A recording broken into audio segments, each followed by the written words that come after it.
Hi everyone, today we will learn about beta. Beta is a measure of how much a stock's price moves compared to the overall market. It shows whether a stock is more or less risky than the market. It reflects a stock's systematic risk which cannot be diversified away.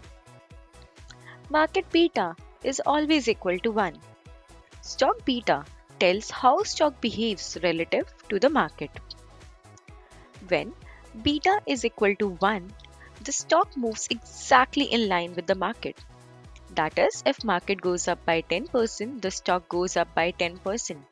It is very commonly seen in index funds or large cap diversified companies. When market beta is less than 1, the stock is less volatile than the market. That is, if market goes up by 10%, the stock will go up by 7%. These stocks provide stability and are less affected by the market fluctuations. It is very commonly seen in utility or consumer staple companies. When beta is more than 1, the stock is more volatile than the market. That is, if market goes up by 10%, the stock will go up by 15%. These stocks offer higher returns during bull market but are riskier during bear markets. It is commonly seen for growth companies or technology stocks. Well, can beta be 0 or negative? Yes, beta can be 0. A stock with beta 0 is not affected by market movements like cash or treasury bond. Their beta is close to 0 because their value doesn't depend on the stock market. Beta can also be negative. A stock with negative beta moves in opposite direction of the market. It is commonly seen for gold stocks.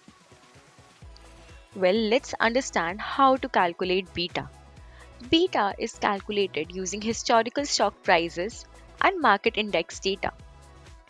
Beta is equal to covariance of stock and market returns divided by variance of market returns. Covariance measures how stock and market moves together, and variance measures how much market fluctuates. We can directly get the beta value from financial websites like Yahoo Finance. Let's look at the examples from Yahoo Finance website. Here we have taken 5-year beta of Tesla, which is 2.3. The blue area here represent the stock prices of Tesla and the red line represent movement of S&P 500. We can see that since the beta is too far away from 1, the movement of stock prices of Tesla is very volatile than the market. Now, if we look at the example of beta of Intel, which is 1.03, we can see that the movement of stock prices of Intel is quite in sync with the movement of market. Stay tuned for more.